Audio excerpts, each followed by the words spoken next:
Good evening. Welcome to UPARS Los Angeles. My name is Steve Murillo. I'm the president of UPARS LA. Tonight we have a very, very interesting guest. Her name is Barbara Lamb. And Barbara has been a psychotherapist since 1976, so for some time now. And over that time she's had thousands of clients come to her, and she's regressed, many of them. You may know Barbara for her talks on people who have had abduction experiences, but there are also other experiences that are very profound, and Barbara has had her clients explain these experiences to her, and she's going to relay some of that tonight. So without further ado, I'd like to you guys to give a warm welcome to Barbara Lamb.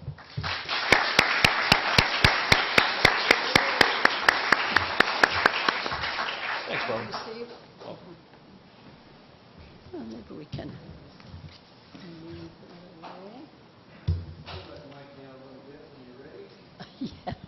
Yeah, that's good. I feel like I'm peering over. Is there a little step, Steve? By any chance that I could be on? Yeah, a little booster seat. Here we go. Good. Yay. Watch out. Oh. Awesome. Oh, I can see you. Let's bring the mic up so they can hear Oh, you. yeah. I can see you, and maybe you can see me. It's easier to hear, I think, if you can see the person. Can you turn the gain up just a little bit, Dennis?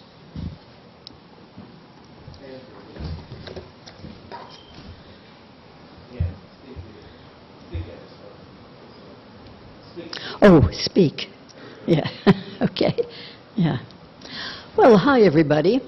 Thank you for coming, and hopefully you'll be interested in this topic. How many of you have that idea or understanding or belief that we do have many, many lifetimes? Woo! Great. Okay. Not everybody, but that's okay. It's helpful to have a discerning mind, to be skeptical, but hopefully not feel that you have to debunk everything. That's a little bit unusual. But as Steve said, I have been doing this past life regression therapy for, since 1984, actually. I was licensed as a psychotherapist in 1976, and I was going along doing regular counseling and enjoying it very much. But I began to realize that I was tending to, with some people anyway, favor some sort of deeper consciousness work. And in 1980, I took a whole, I think it was a 2-weekend course in spiritual hypnosis up in Santa Barbara. And that helped us to get really deeply into very deep recesses of the mind, the subconscious mind, and get a lot of answers that we were wondering about from that deeper part. And then in 1981, I had a trip to Peru and a trip to Egypt. I'll tell you in a little bit about those. And then I noticed that just out of the blue in certain places, I had spontaneous past life recalls. At least that's what I came to think of them as. But like these distant memories were coming up of having been there in that location long, long ago. And this was all before I ever gave any attention whatsoever to reincarnation. I thought that was, off there in India, that was sort of a quaint, interesting belief. I didn't subscribe to it at all. But then when these spontaneous things started happening in certain places, or even, as I'm sure some of you have had this experience of meeting a new person and, wow, that's weird. I feel like I know that person. And that was happening sometimes too. And so I began to kind of wonder about this thing. Could it possibly be that we have many lifetimes? And could that include me? So in 1983, because of these spontaneous past life recalls, I heard of a woman named Helen Wambach, and she was a PhD psychologist, and I heard that she was giving workshops here and there. I didn't know that she would ever come to this part of the country, but she was giving workshops where she would lead people, like a whole group of maybe 30 or 40 people who attended the workshop. She would lead them into deeper states of relaxation and suggest that they choose whatever time period, and she named off different time periods reaching back in history, whatever time period they just sort of resonated with, or just thought, I'd like to know more about that. And then she would conduct to this whole group at once, but everybody having their own experience, she'd conduct a past life regression. And then we, who were in that workshop, well, I went to one because she gave one in Glendale. I found out a few months after hearing about her. And so I was one of those groups of people. And then she would have us have a piece of paper with all kinds of questions and then a space to write in the answer, so that after one of these regressions, she would say, okay, sit up. We'd be lying on mats on the floor. Sit up, or, prop yourself up, and then write down the answer to, like, what time period did it seem to be, what was the climate like, what was the topography like, what were the buildings like, what was the form of transportation, what was the food that you all ate at that time. Anyway, quite a number of questions, and we'd write down right away after having one of these regressions. She was doing this for research, to write a book about it, and she was also doing what we call future life progressions rather than past regressions. And that was very interesting work, too. And she eventually did turn that work over to a past life regression therapist whom I knew, Chet Snow, to continue the research and write that up as a book, which he calls Mass Dreams of the Future.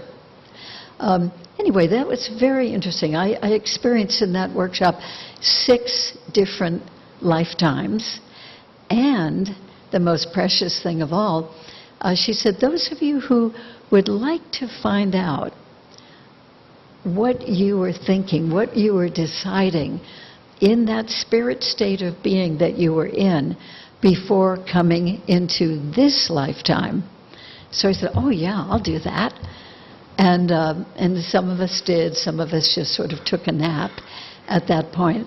And that was very interesting, because I realized that we really do choose not only the country, the culture, the race, but the particular parents that we've been born into.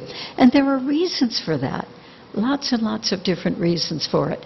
Even when you choose a really difficult situation to be born into, it turns out that that gives you the opportunity to really work on certain aspects, to maybe develop in certain ways that you wouldn't if you just were born into a very loving, cushy, comfortable family. So, and this began to really catch my interest.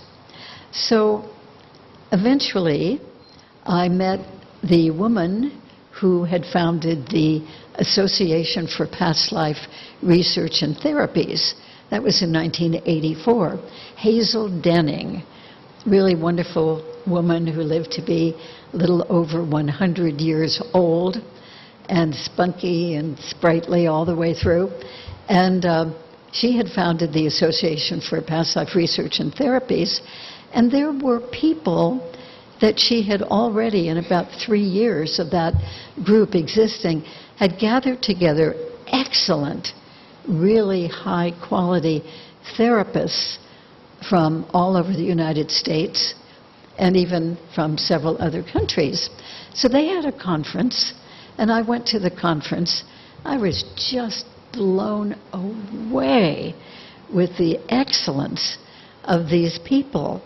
And they were all doing past life regression therapy. So I thought, wow, I'd really like to know more about that. And it just happened that at that conference they were promoting that they were giving a training for new people who wanted to learn about past life therapy. And I went to the training, and that began about 5 years of my going to 2 training modules every year. And the modules would last 5 days or a week, and that's all we did was practice regressing people and being regressed under excellent supervision. So I really learned a lot and started using this sometimes where it seemed appropriate in my therapy practice. And then I just continued on. So now it's been at least 30 years of doing this work as part of my practice, and I've regressed several hundred clients, or probably over 1,000 now actually, to past life experiences, and a few thousand regressions. More regressions than people, because some people continue to come back for more. They found it so interesting and so helpful. So then eventually I became a trainer for that association, which basically eventually changed its name to the International Association for Regression Research and Therapies, IARRT. So I taught workshops for them and training other would-be regression therapists. And then there was a group called the Professional Institute of Regression Therapy. I did quite a number of trainings for them. There was a group up north in Mill Valley called the Hypnosis Clearinghouse, and I went up there a couple of times and taught weekend workshops for those hypnosis students who wanted to learn about regression. And then I gave some of my own trainings, just privately, when I'd have 6 to 10 people who'd approach me and wanted to be trained in doing this work. Then, in 1991, my first person came who wanted regression work, but not past life work.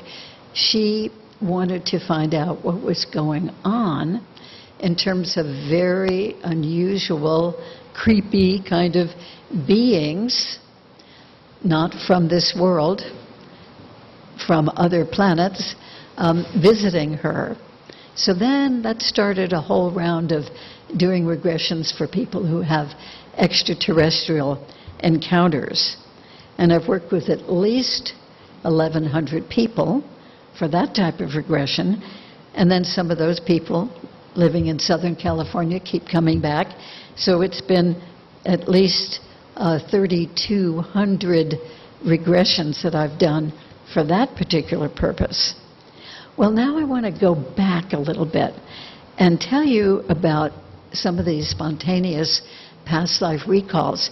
And it could very well have happened to some of you when you've been somewhere that you know that in this life you've never ever been before.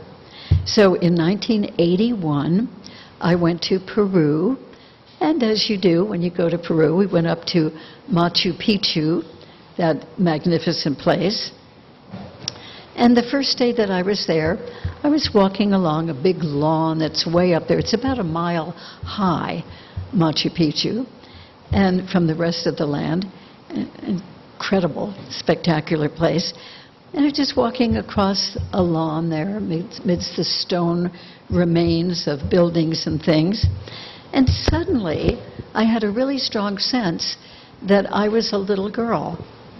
I was a little girl, maybe about 6 years old, and I had very dark skin. I was kind of a chunky little girl, which I wasn't in this life. and had very dark skin, very dark, thick hair, straight hair. And I walked along feeling like I was that little girl. Where did that come from?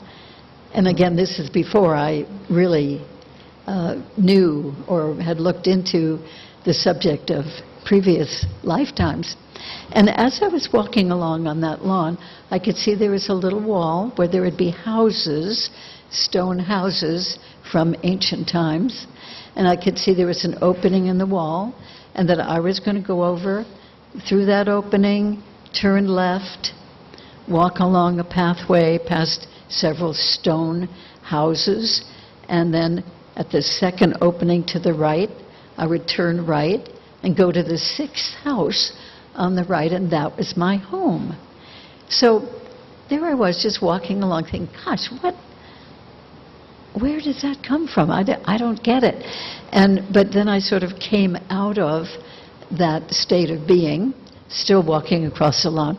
And then I thought, well, I'm going to go check it out, see if there's anything to that. So I went through the opening in the stone wall that separated the village from this lawn and turned left, past 2 or 3 houses, turned right, and there was a sixth house on the right. And then it seemed like I had a real strong sense of remembering that. So that was kind of the beginning for me about past life, should we say, bleed-throughs or recalls. And then, still at Machu Picchu the next day, I was climbing with the group of people I was traveling with, climbing that big peak. You know, you see pictures of Machu Picchu, and then there's a big sort of conical-shaped peak, usually at the end of those photos. Well, that was the peak that we were climbing. I had done a fair amount of mountain climbing most of my life, and I wasn't intimidated by it. I wasn't afraid of heights at all. But on this particular day, climbing up that peak, I was so amazed that the trail came up and went right to the edge of that peak. And it was a mile down to the Urubamba River and the rocks along the edge of the river, we had been told. But I got to that edge, and the trail would have gone up this way, and I just went into terror. I was frozen. I literally couldn't move. I was so astonished. What am I afraid of? Oh, yeah, I didn't want to go over the edge, but I wasn't thinking I would. I was steady. And I just was there for, quite a number of minutes. And I was ushering people who were behind me on the trail. Just go ahead. I'll come, I hope. I just need to have you go on ahead. Well, then finally, my companion on the trip came and grabbed my hand and said, come on, you're going to want to get up to the top of the peak. I know you. So he sort of pulled me out of that particular spot. And then I went and climbed up the rest of the mountain. Very, very steep. It was scary, but I could do it. I wasn't frozen. So then, a while later, I realized it was as if I revisited in my mind. I revisited that scene. And what I realized in revisiting it, in other words, I consider this a memory, a distant memory, that I was a young, dark-skinned, dark-haired man, kind of a long loincloth on, sort of leather sandal type things on my feet, and I was running up that peak. And there was another young man from a different tribe chasing me with a gleaming knife. And just at that point of the peak, he made a lunge for me with the knife, and to avoid being stabbed, I leaned over and fell down 1 mile to the rocks by the Urubamba River. One wonderful thing, I'm just saying this as an aside, one wonderful thing, and this is very germane to the 9/11 attacks of those buildings and all the people who jumped out of the windows to escape being burned. Well, what I have learned over time is that when you're falling to your death and you know that you're going to splat, that's going to be the end, it's going to be horrible to experience that. But the merciful thing is, and I've subsequently heard this from other people too, that you leave your body. All of your awareness leaves your body before you hit. And that's what happened in this recall experience, falling a whole mile, seeing the rocks, the big boulders getting closer and closer as I was falling. But luckily I was out of that body before it hit. Of course, that body died, but I went on. So, boy, that was a powerful one. And again, made me think, this is so vivid. It's so detailed. Maybe there's some reality to it. Maybe I really am remembering something. Then, that same year, 1981, I went to Egypt for the first time.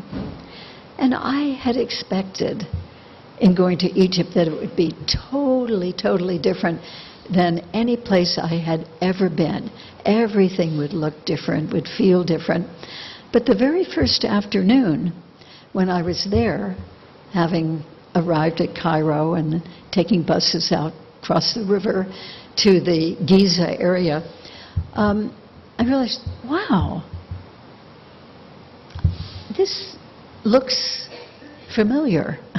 And more than just from pictures that I had seen of that area. And a few of us took a taxi cab that first afternoon way out into the desert to a little cottage factory where all the family members were making carpets. They were weaving carpets. And I thought, oh, that'll be fun to see. And as we were driving out there on the desert, I kept thinking, I'm so surprised. Why do I feel so deeply, deeply at home? Why is this so familiar? I had really never in this life seen territory like that. And that sort of thing kept happening for that whole trip, which lasted probably about 3 or 3.5 weeks. So one of these other days, our whole group went to a small temple near the pyramid at Saqqara. And there were these columns, sort of square or rectangular columns lined up in a row, and then another row, and another row. Not really a roof over them. It was sort of an open-air temple, not like the great, huge ones that, have columns that are hundreds of feet high. It was more moderate size.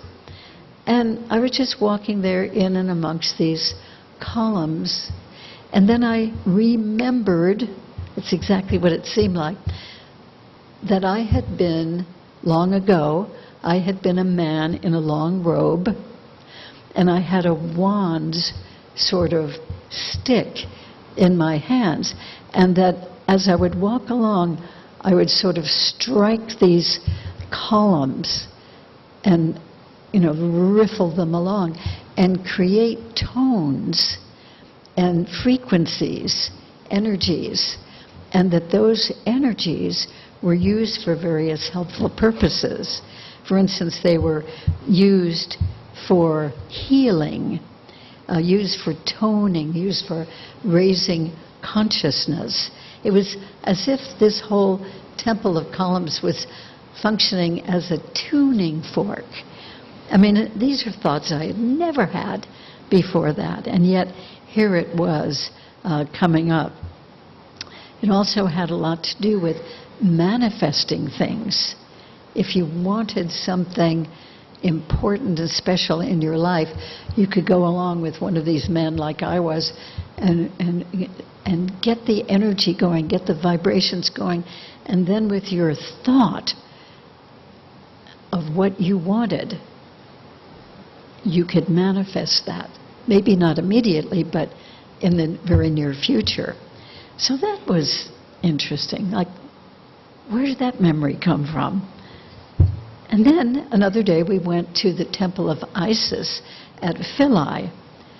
And that was a very complex temple, like all of them are. They have different rooms leading further and further in to what they call the inner sanctum. And at the inner sanctum, I wanted to be there by myself. I just felt there's something so familiar about this, something really precious to me. So I stood where there was sort of a big granite monolithic stone, perfectly cut, sort of like that stone that was in 2001 Space Odyssey movie. Do you remember that? Those of you who saw that? Anyway, it was a stone standing there in the inner sanctum, and I had my hands on it. I wanted to meditate there. And as I was meditating, I kept having my attention drawn back there to the wall. There was a whole wall of carvings, exquisite carvings, and there was one spot in that wall that I was drawn to. I kept going over and looking at it. It was a carving on the wall of a very upright man and a very upright woman looking at each other. This is a profile picture. And then a much smaller woman standing behind the man. So I'd go back to my granite stone and continue meditating, and I'd be drawn again. It was almost as if I had to go over there and look at it. And then finally, when I came back after doing that about 5 times, why am I so attracted to that? Then it started to come to me that that man and that woman he had been a big leader, I suppose maybe a pharaoh or some kind of leader, and that had been his mother, who was really the power behind the throne. She was really in charge. And I was this little smaller, much smaller woman standing behind the great man. But the important thing about that was the relationship between that man and woman in the carving. So as I was back holding my hands on the monolith, then I had like I don't know what you call it, like a rapid fire, like running a videotape very, very fast and catching a glimpse before it goes to the next and the next and the next. And what I kept seeing was the two of them, with me being there in the situation, but the dynamic between the two of them in many different lifetimes, many different centuries, for probably 3,000 or 4,000 years, or perhaps more. And it was the same dynamic played out again and again. And that man and that woman were, until just before this trip, were my husband in this lifetime and his mother, whom I had challenges with. And so it made the whole dynamic between us really make sense. There was a long history to this. No wonder I had challenges with the two of them. So that was kind of a therapeutic thing. And then there was a time, that trip, when our whole group was in the Great Pyramid at Giza, and we were in the King's Chamber.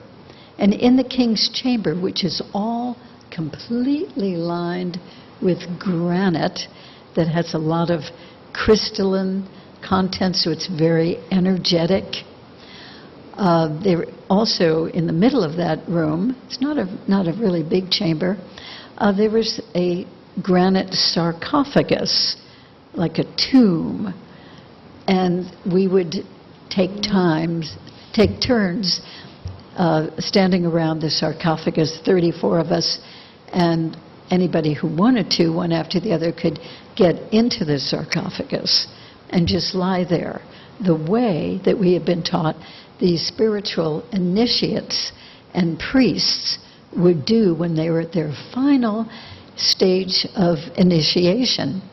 So while this was going on, people taking turns, lying down in the sarcophagus. It's really hard because it's granite, there's no cushioning. And that we were doing the Om chant, and after a while, when you do chanting like that for a number of minutes, you kind of get into an altered state of consciousness. You almost go into a trance. And I found myself leaving where I was standing at the side of the sarcophagus, going all around to the end where the head of the person was lying in the sarcophagus. And here I was with both hands doing these motions and chanting, and I had the sense that I was some sort of spiritual priestess many, many centuries ago, a few thousand years ago perhaps, and that I was helping the spiritual initiate so that his spirit, his soul, his consciousness could leave the body and go up to the North Star and then eventually come back. And if he did come back, in other words, if he lived through that, then he would be receiving his final spiritual initiation. But the thing that amazed me is that when I was doing this, and I was totally into it, I knew just what to do from somewhere. And I sensed that I was dressed in a long robe of some sort. I was a female priestess and was part of this initiation process, instead of wearing the blue jeans and T-shirt that I was really wearing, during that visit. So that was very interesting. Then the thing that really put it over, and I decided, okay, I really have to look into this past life stuff seriously, was that on my second trip to Egypt, 1983, I was feeling fine. We were visiting a lot of places, and at one point near where the old city of Memphis was, we went walking out in the desert and then down a ramp into an underground tomb.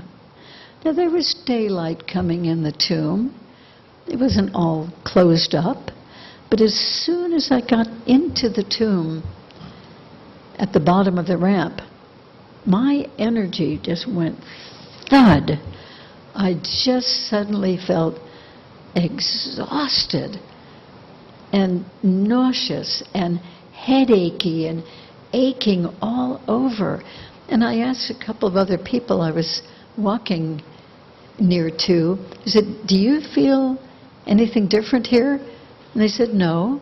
And I walked on, walked around kind of in a square, past all these big granite sarcophagi. Each one contained a bull. I mean, it had been flesh and blood bull, because the bulls were, at that period of history in Egypt, were worshipped as God. And so each of these big sarcophagi contained a big bull, or the body of a bull, or by now, I suppose, the skeleton of the bull. So we walked around, and then when I went past one sarcophagus, and I was just feeling awful physically, and I wanted to cry, and I didn't know why. And then I just had a flash, a glimpse, that there was a man on the floor, crushed by the lid of one of these sarcophagi. The lid had fallen off and had crushed him. And he was looking up at me in this little scenario that showed itself. And big, beautiful, liquidy brown eyes, lovely man, dark skin, dark hair, looking up at me pleadingly to help him because he was being crushed. Well, that's all there was to it. Our whole group moved on, moved up into the daylight, and I was just plagued with that image. So soon thereafter, an hour or so later, we were on a train from the Memphis area down to Luxor. And I just stayed in my compartment and said, I don't want anybody in here. I need to pay attention to this. And I processed it. Luckily, I was a therapist. I knew something about processing emotional traumas. And I relived that whole lifetime where I was a slave, dark skin, dark hair, again, slave, and I was being whipped by the slave driver to get that sarcophagus finished and get the lid on top because the bull god had suddenly died. And my best friend for my whole life, my one really true companion, was that man who was being crushed by the fallen lid. So I not only had compassion for a person being in that terrible situation, but he was my one confidant, my dearest friend. We shared everything.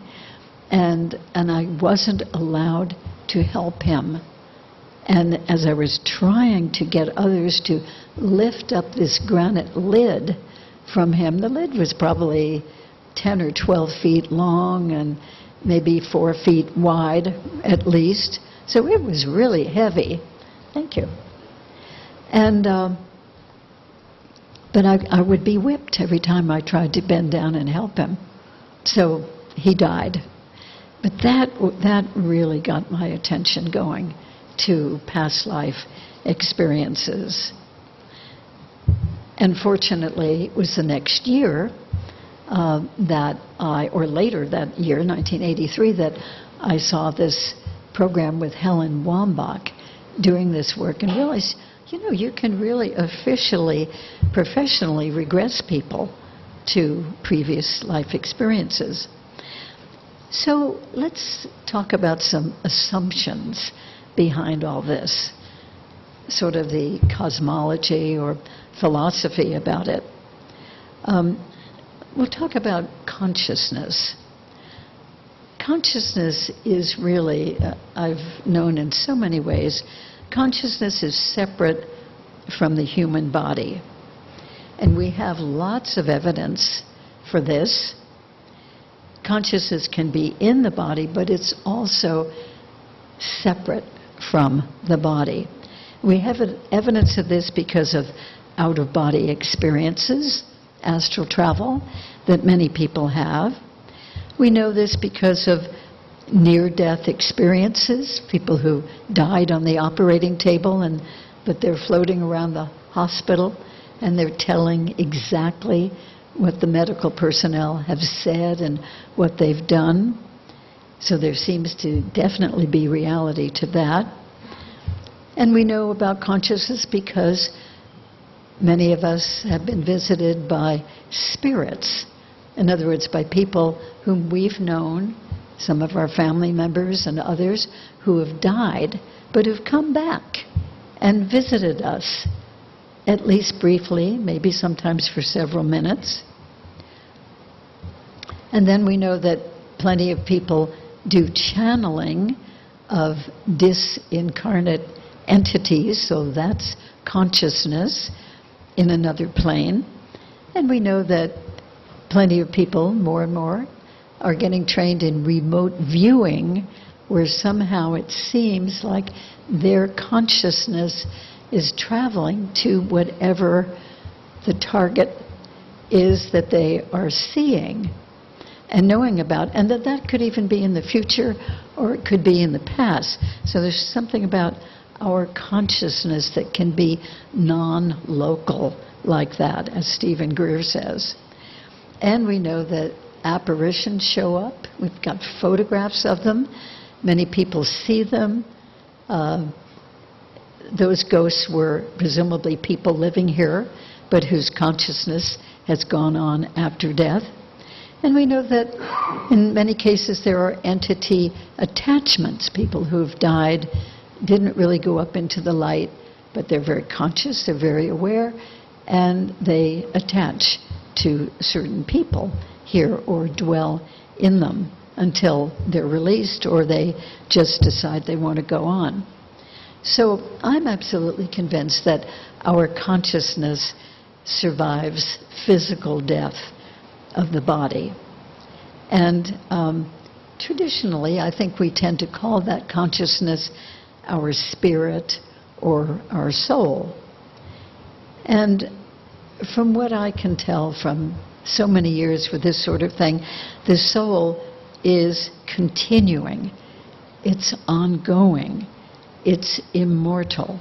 No matter what happens in a lifetime, that consciousness remains and goes on to have other adventures in a different plane, a different dimension of reality. So the soul goes through this pattern, or shall we say, cycle over and over and over. It has life, being incarnated in a human body, and then dies. Spirit consciousness goes on, life in the spirit realm, and then incarnated again, over and over and over. Sometimes I've realized that we incarnate as different life forms. I don't mean animals, but I mean extraterrestrials, what we call extraterrestrials. They don't call themselves that, I'm sure. So we can be in another intelligent life form on a different planet, and maybe have many lifetimes there, and then incarnate as a human on Earth. And sometimes we seem to incarnate, or shall we use that word, in different dimensions of reality. Fortunately, these days, we're hearing from certain physicists that yes, indeed, there are a number of different dimensions of reality, and that sort of backs up this whole theory. So we come into human lifetimes on Earth with individual purposes. There's usually, I have been discovering, a major theme that we come into for, to sort of explore that theme or develop it or perfect it in some cases. And we have minor themes. It's kind of like going to college or university, and you choose, out of all the things offered, you choose a major subject. And you also need to take minor subjects, other courses too, to round out your education. So I think it's like that we come into this lifetime and we may have a major purpose. It might be to learn to finally be loving, or to finally learn to be selfless, or to serve others, or it might be to be more humble, or it might be on the other end of the spectrum. It might be to finally have power over people, power, wealth, influence. We certainly see that today, don't we, with certain people. Be of service is another one. Well, there could be any number of themes.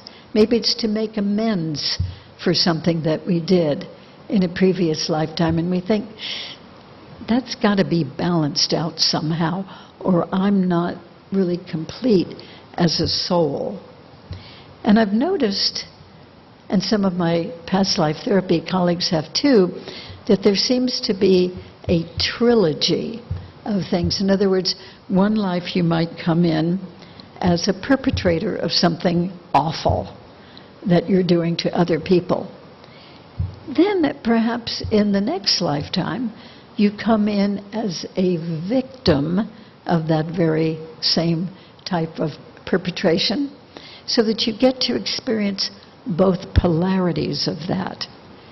And then, another lifetime, you might come in with that theme, victimization, perpetration, the unfairness of it, the difficulty of it, and you might come in primarily as a rescuer to help people who are victims or are perpetrators. They seem to go together. That's what I mean by a trilogy.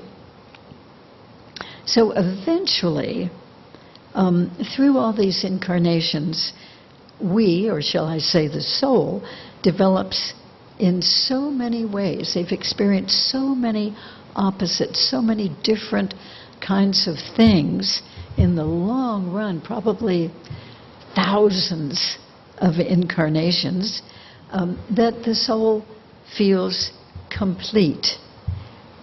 And it has really accomplished, it's experienced everything that human life can experience as a soul. And then there's the thought that the soul, when that complete, can merge with the whole source, or just go on into a spiritual, wonderful state of being without needing to even come back again. So there's always the opportunity for the soul to grow, to develop, to advance, and especially the soul seems to grow and advance and develop when incarnated in a body. This is where we can have experience that's different from what we experience in the spiritual realm. So it's very important that we come into these lifetimes. It's important for you and for me right now, all of us, to be here for whatever we're here for. I think it's wonderful when people do have a sense of what they're here for. I think many people don't. They wonder what it's all about. But if you can find that meaning, whether it's proved in any way or not, I think life goes better for you. So sometimes, in some lifetimes, we're males. And yes, sometimes in other lifetimes we're females. And then sometimes we're gay, sometimes we're lesbian. And there is at least a theory, I don't know if this is totally true in every situation, but the theory is that we're kind of in that transition lifetime when we're gay or lesbian. We're in a transition from a male to a female, or from several lifetimes as a female to a male. And believe me, it is really interesting to have regressions where you are the opposite sex. I mean, I've been a man in various incarnations. I was a big fur trapper, big burly guy, you know, wearing raccoon coats or beaver coats, and up in the North Woods once, and I was a very tall, thin, black, very black African man. I've been Asian, I've been Tibetan, I've been Mongolian, all males. And then I've had many female lifetimes, too. So how fascinating that we get to do all of that. I think it's exciting. And then, of course, we have that state, shall we say, life between physical lifetimes. So in other words, we die, and then there's a whole existence that happens in a different dimension, a different plane, and lots of adventures. My husband, wonderful, wonderful man, happened to die this particular year in January, and he didn't think, he was quite convinced that there was nothing after physical death. And we had a talk about it 2 or 3 months before he died, and he knows how I feel. He's heard that right, you know, from the beginning for decades. And I just said, you know, what's your perspective of that now? Because he was getting older, he was a bit infirmed. And he said, oh, well, I think, you know, when I die, when I leave, that will be the end of everything. And I said, you mean you don't think you'll have any awareness of any kind whatsoever? And he said, no. And I said, well, how is that for you? You know, knowing that that's such a different point of view than I have. And he said, well, that's fine. And he said, I've had a long life, and it's been full and very interesting, challenging, happy, loving, and so I count myself fortunate, and that's really okay with me if that's the end. Well, okay, so then 2 or 3 months later he he did die. And from my point of view, I'm having fun, not with the fact that he died, but having fun thinking of, all that he's discovering. Because I'm sure, like the rest of us and like everybody, he's very conscious, very, very aware of everything. I don't know exactly how that is for him, but I look at it as he's having one discovery, which he liked to do, one adventure, which he liked to do, just discovering so much. And he, of course, will have to do that for himself. Maybe someday when I catch up with him, I'll be aware of some of what he's been experiencing. Okay, so we're going to go briefly into regression therapy. And it is a therapeutic process using a very deep state of relaxation. We can call that hypnosis. That's what hypnosis is, a very deep state of relaxation in which your eyes are closed. And hypnosis, by the way, is not, N-O-T, not, as so many people think, it's not being asleep, it's not going under or being put under or being unconscious, being unaware, being out of it. And some people fear, if I go under, I'm vulnerable to being controlled by the person doing the hypnosis. But that is not so. There's always a degree of conscious awareness, even when you're very deeply relaxed in hypnosis. So what hypnosis is a nice state of deep relaxation. Your eyes are closed. Your attention is focused inside yourself, not in what's going on outside or what's in the room, so that you're very aware of what's going on in your own inner visual images, your thoughts, your feelings, your sensations, and your actions when you go back to revisit another lifetime.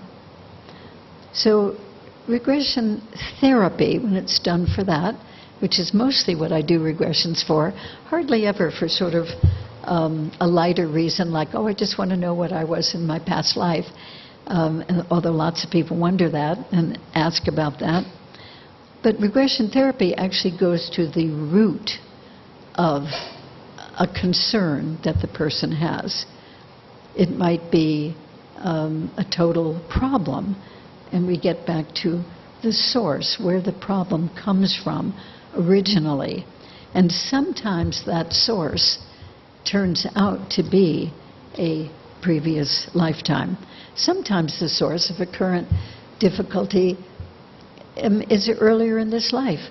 And when we focus on going back to the source of the problem, we don't know where we're going to end up. We don't know where the person's going to go to or have the sense of going to. But we just I ask again and again in the relaxation process, take us to the source of da-da-da-da-da-da, whatever the concern, the problem is. So when you get back to the source, and frequently it is in a previous lifetime, and you go through the whole scenario, moment by moment by moment, and then you end that lifetime, and all of those lifetimes come to an end, and then right there, just after the ending of the lifetime, going through the dying, which is, by the way, very easy, then I think it's important to ask, okay, what did you learn from that lifetime of experiences? What did you decide? What did you conclude? What are you now believing as a result of that lifetime and having left it? And then those beliefs or decisions, conclusions, etc., get carried over into this lifetime and influence the person in this lifetime. That's why it's so wonderful to go back to the true source, and that's something that comes up in the person, in their experience. And then we can do a releasing or healing of those conclusions, decisions, etc., that the person has brought over, so then the person is free from that. The person doesn't have to still be plagued with that issue, whatever it was. So anyway, it's a wonderful process, and it proceeds moment by moment by moment.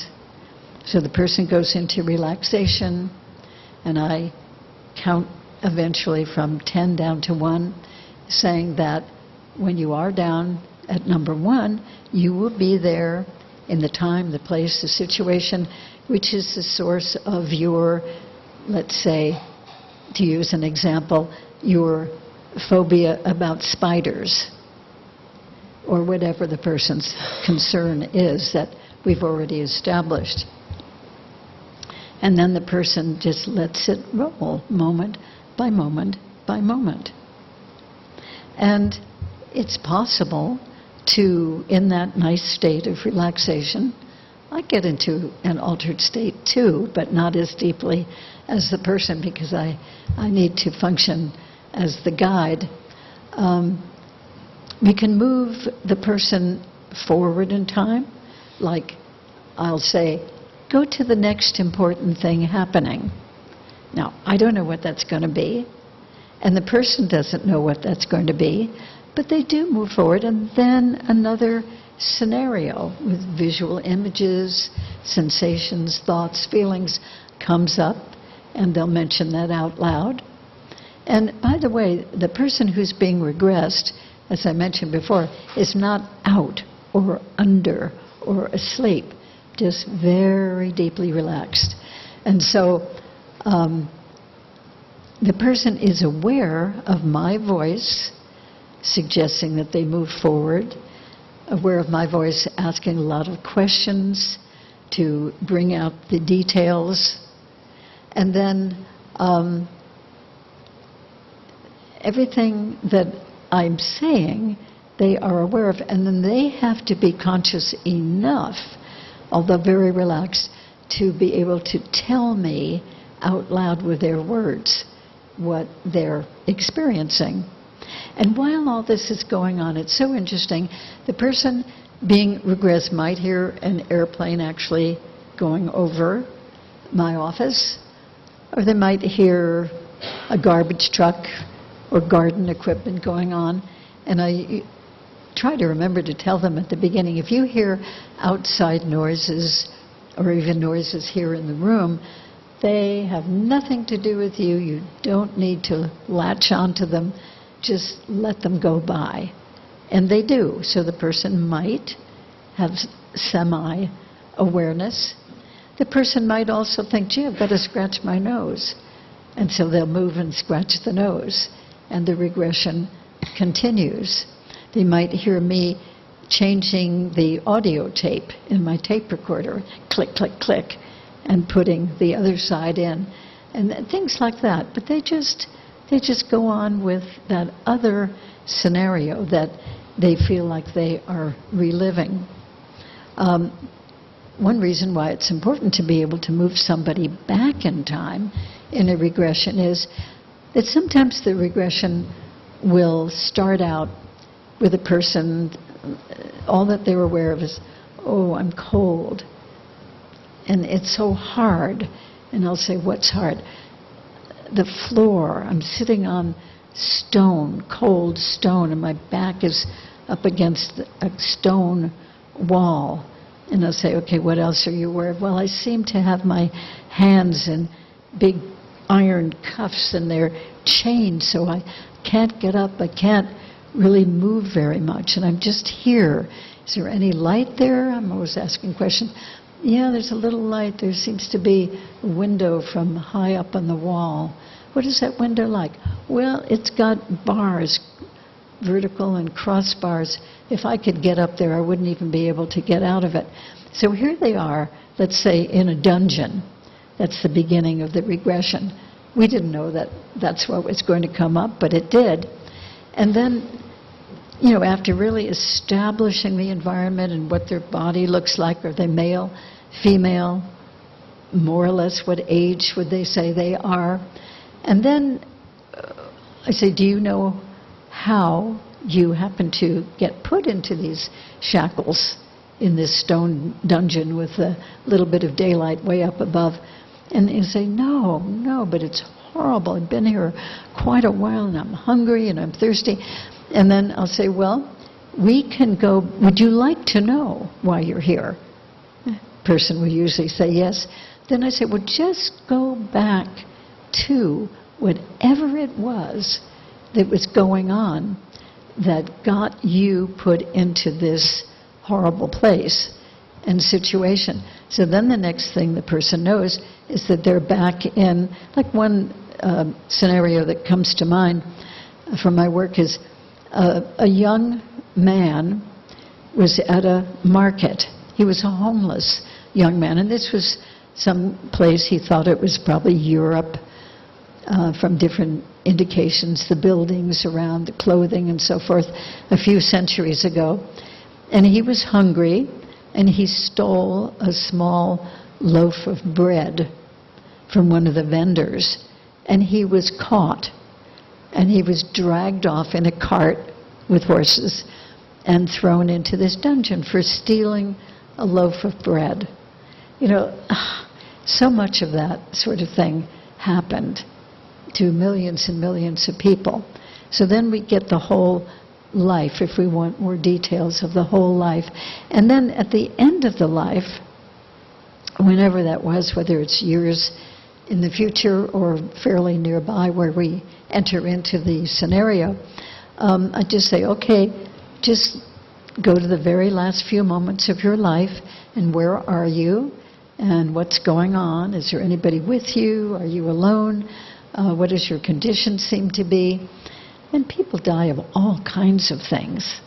And then I say, okay, just go right on through your dying until you're out of your body and you can look back and see your body and know that you really are finished living in that body. And they do that. So the moment of death for everybody, these thousands of people I've regressed, it's so easy. What's leading up to it might not be easy, might be painful, it might be difficult, or it might be quick and sudden and a shock. But anyway, the actual going through the dying is just so easy. And I think that's the way it'll be for each of us, too, when it's our time to do that. And then they're out of the body, they look back, they realize they finished the lifetime, but they're still very conscious. And that's where, as I've said before, so much of the therapeutic work is done. And then there's always this clearing work to be done. If somebody has brought forth something that's causing difficulties now, I think a really important part of the whole process is doing what I call clearing, healing, releasing. So I will just have the person imagine that he or she, as they left that life, as they were in that life, are standing out in a big open field, a big clearing of some sort, and just bringing down healing light from the very highest source, cleansing, purging, clearing their body and their energy field, their aura all around their body. And then I give suggestions, post-hypnotic suggestions, for coming back into this lifetime without that particular problem or whatever we've been exploring in that regression, that they can go on. And that part's important too, I think, the post-hypnotic suggestions. So there's sort of that bridge from that lifetime into this lifetime, now going on without, again, to use that example, the fear of spiders. So that is very, very helpful. And then, sometimes I ask, what lessons did you learn from that lifetime? And the person will say, well, I learned that, like with Scrooge, for instance, it's not okay to be a miser. It's not okay to be mean to the people around you. That's an obvious example. But they very often have learned something from the way that they lived that lifetime. So even if you don't believe that there is such a thing as multiple lifetimes, past lives, if you did a regression, you could take it as a metaphor, a meaningful metaphor, and that can help too. What did I learn from this scenario that came up? What about that is useful to me? And now, if you're the client going through a regression, you would experience going through, at least the way I do it, about 15 minutes, during which you're just getting so wonderfully relaxed. People always say after that, wow, I ought to do that every day. I would lose so much of my stress and distress. And then they would have these different levels of awareness. They would hear my voice. They would go through one episode after the other in that life, and through the death, and through the learning, which is really the pay dirt of the whole experience, resolving of things. Now let's take a look at the fact that sometimes we're fortunate enough to have, shall we say, evidence, or we could even consider proof of a past life that somebody has lived. For instance, in the 1990s, a man from here, Southern California, in a regression, he saw very clearly, very distinctly, the house that he had lived in another lifetime in Scotland. And he saw it, a big 3-story house.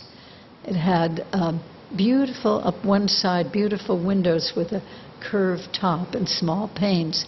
And there was a semicircular staircase curving up past the windows to the top floor.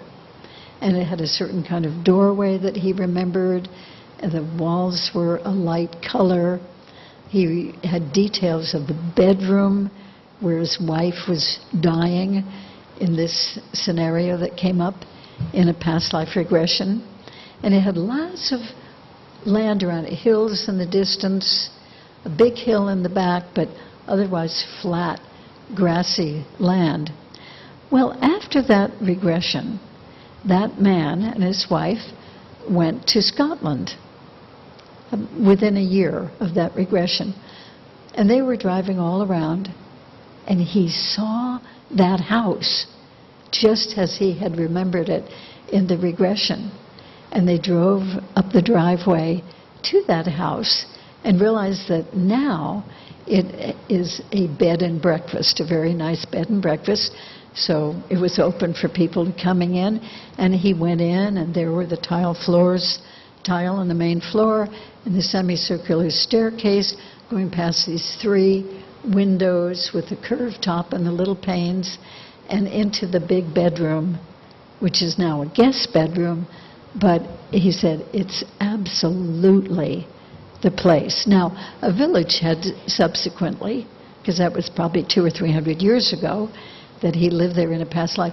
There's more of a village built up kind of near that, but it still had that big piece of land around it. And then I myself had a very exciting experience. In 1989, I was regressed by one of my colleagues to the main reason why my husband and I were together in this lifetime. I had no reason to think that we shouldn't be together, but I just also by then felt, there must be like a major purpose. And so I had this regression, and in the regression I found myself in a beautiful house, a 3-story house. It seemed like the territory of England that I had already seen many, many times, not the specific place, but that type of countryside. And I was there with a man who, at that time, this was in the late 1800s and the beginning of the 1900s, he had a different name, and so did I. We had a very, very happy life as sort of gentlemen, landed gentry. We weren't super rich, but we had a very nice big house, big yard. I saw a lot of the details of the house from the outside and the inside. Semicircular driveway of light-colored stones, a big, tall wall around the horseshoe-shaped yard, a little roof of reddish tiles on top of the wall to preserve it over the years, bushes following the shape of the horseshoe-shaped lawn, servants' cottages out beyond the wall, about 4 of them, and we had service, a carriage house, we had a horse and carriage, a stable, we had a couple of horses, and so everything about that. I particularly saw the French doors leading from the dining room out to a slate patio, and then there was a drop of about 2 feet down into this horseshoe-shaped yard.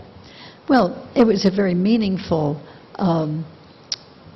regression for the purpose of our being together, which was that in that lifetime, it took us many, many years, decades until we were fairly old, to really get to our life mission.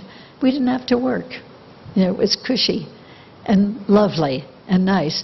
But then after he died, I really got into my work, which was public service of a certain kind. And and then we went to, in the regression, we went to just before coming into this lifetime, and that he, as a soul, and I, as a soul, agreed that in this lifetime, we would wait to be together until our older years, until we had both become fully established in our own work, our own service. So he was born in England, I was born in the U.S. We each had a first marriage, children with that marriage, and then eventually, kind of in the middle years of life, we met, and he continued his work, I continued my work, and yet we were together a lot. And again, it was very, very wonderful, happy marriage. But how nice to realize that that had been chosen, that was deliberate. And this is absolutely true, that the first time I ever saw him, we were being match-made by friends, but I didn't realize it, which is a good thing, because I didn't want to be match-made at that particular phase. And he was visiting from England. So anyway, friends had us over for dinner. And when I got there first, and when he came up over the door sill, and I'd heard his name, and I knew basically the kind of work he did. I'd never seen a picture of him or anything, didn't know anything about him personally. But when he came in the door and I greeted him, I thought, oh, I know you. I already know you. Those were the exact thoughts that went through my mind. What a surprise. And he told me later that when he came up over the door sill, at that moment, he didn't say it in terms of that he'd recognize me, like I recognize him, but he said, oh, I immediately thought, this is the woman I've been waiting for 16 years, since his marriage, first marriage, had ended. So there was a recognition Now, where does that come from? And it's just that he thought of it in different terms than I thought of it, but that's just fine. I forgot to go on and say, very importantly, that lifetime in that nice house in the English countryside, that was 1989 that I had that regression. And then a few years later, in 1996, I was in that part of England, Wiltshire County, researching the crop circles, and I was in a crop circle with a friend on a slope, and it had very interesting features, so we spent at least a couple of hours checking out all the little features in this crop circle, and I kept looking back over there. Gee, that's a nice house. And I'd go back to the detailed work. I wonder why I like that house so much, and go back, and I just kept looking every several minutes. And then finally, it dawned on me, I know why I like that house. That's the house that came up in the regression that my husband and I had lived in the late 1800s, early 1900s. And so eventually I went around through that little village and found the house from the front side. I'd been seeing it sort of from the back side. And it had all those features: the semicircular driveway, the high stone wall, the little tile roof on top of the wall, the bushes, which were now trees, same kind of 4 steps leading to the doorway, French doors leading out to the slate patio, a drop down about 2 feet, everything. Cottages at the other end behind the wall, the garden wall. It was all there, absolutely. So that is a thrill when you actually put that together. So there are plenty of regressions that can be done for this life purposes too. Like sometimes people wonder why they've developed certain behavior, that maybe they had been traumatized in some way when they were a child, and they've wondered about it. It bothers them for years. And so we go back to see what might have happened and caused that trauma that they've carried through, and then release it and heal it as much as possible. Or sometimes people will come for a regression because they've lost something really important, like some very, very important legal papers. Or one woman lost a beautiful diamond necklace, lost it in her house. She knew she had hidden it when they were going to go away for a 2-month vacation and leave the house empty. And she couldn't remember where she'd put it. She'd hidden it so well that she hid it from herself. So we did a regression and found out that there was an extra wicker laundry basket way back in one closet, a lot of clothes piled on top of it, and this is what came up in the regression. And sure enough, she went home, found that basket, pulled off the clothes, and there was her diamond necklace. So, things like that, retrieving lost articles.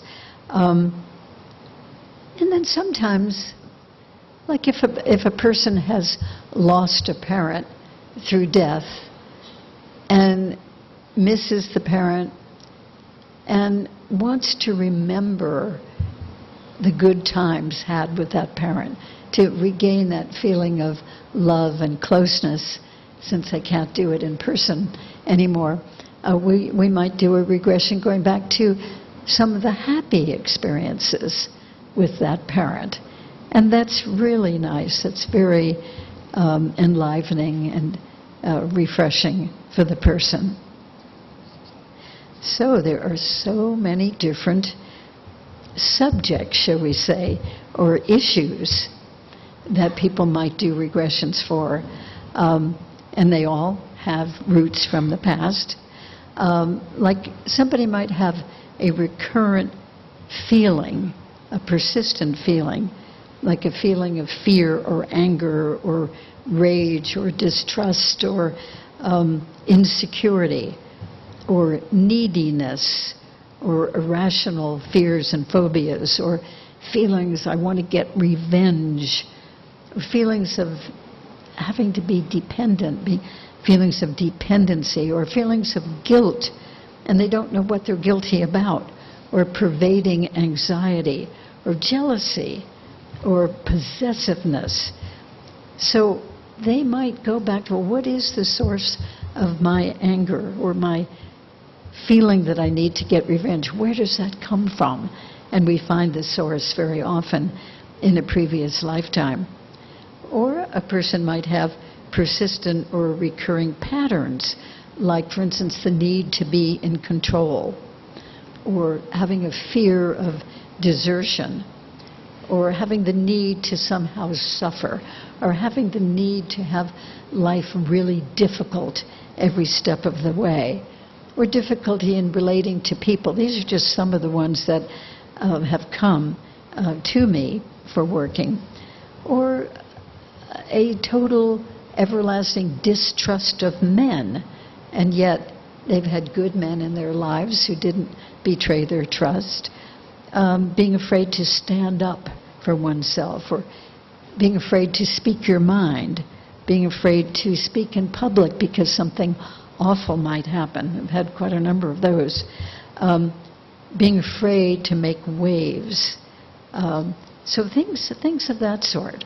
And we find the root of that in a past life and then release it. Lots of people, you'd be surprised probably how many people have fears and phobias of certain things, like claustrophobia. One person came to me with that fear. Where did that come from? And found himself piled on with dirt and rock, hardly any space to breathe in. And it turned out that he was a coal miner, and that part of the mine had collapsed on him. He could just barely move. Actually, he wasn't rescued in that lifetime. He did die. Or fear of heights. A number of people have come to me, debilitating fear of heights. And like one woman went back to a time when she was in Bruges, Belgium. Now that name didn't come up, but I had been to Bruges in this lifetime, and the tower, the stone tower, she described, the stone courtyard, everything she described from her past life I recognized.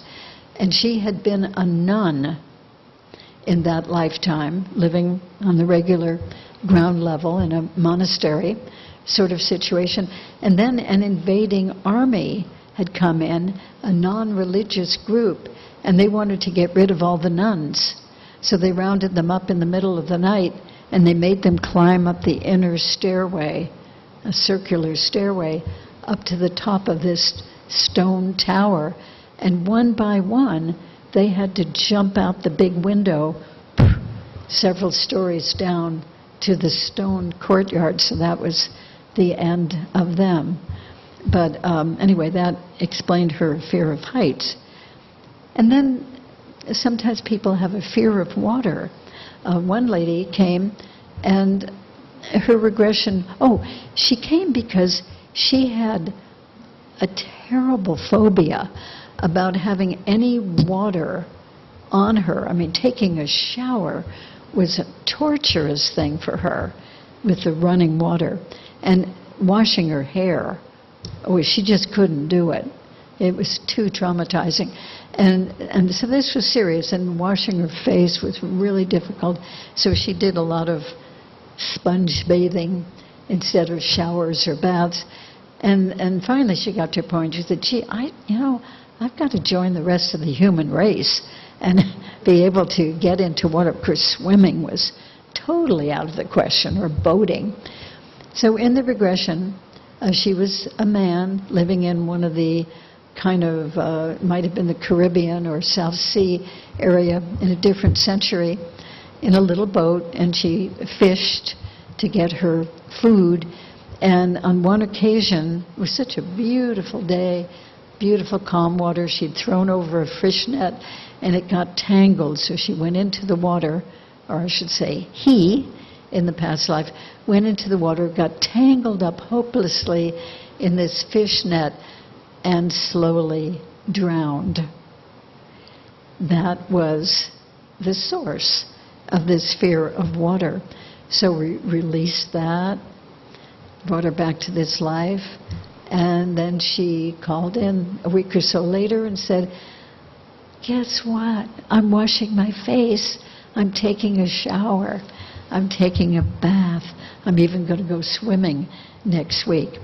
So some people have fear of the cold, and that's because they may have frozen to death in some situation that they were in. Some people are afraid, terribly afraid, of the dark.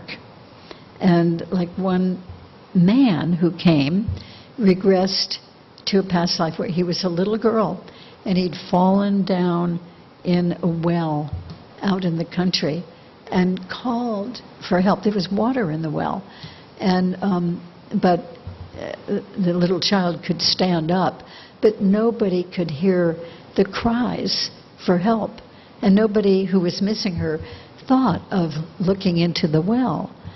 So she just withered away and died in that well. And it was dark. That was the main feature about that.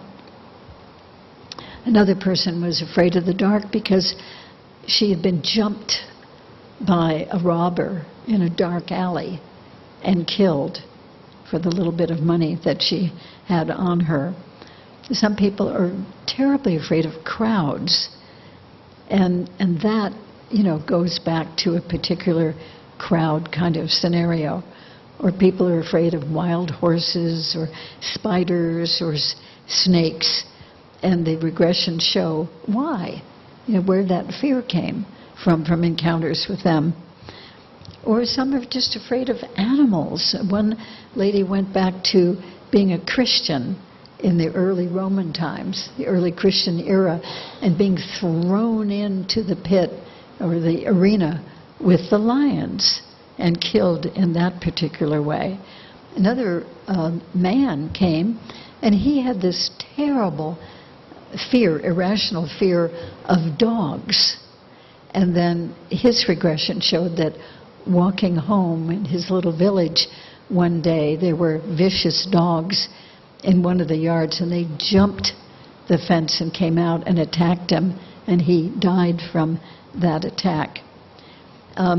People wonder about the origin of certain mystery physical pains that they have, and like back pains or sharp pains in the neck. One lady had this in the back of the neck, this stabbing pain, and no medical doctors or chiropractors or massage therapists or anybody seemed to be able to help with that. And so she had a regression, and it turned out that in the old American West, she had been a young Indian, Native American man, and because he had misbehaved on this one occasion, he wasn't allowed to go out and do the hunting of the buffalo, which he really wanted to do. And he was left to guard the women and the children back at the encampment. And he thought, this isn't a worthy job. And there were no enemies around. I don't need to really pay very much attention. And because he was distracted and wasn't paying attention, another tribe came up with a knife and crept up behind him, stabbed him in the back of the neck.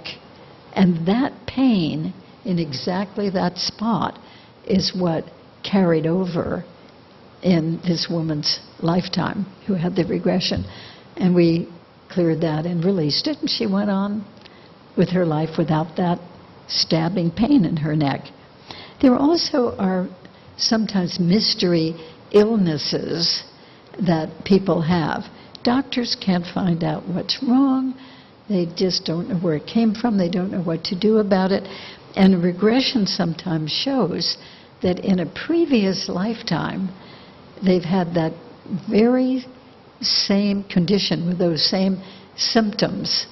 And those have been carried over into this lifetime.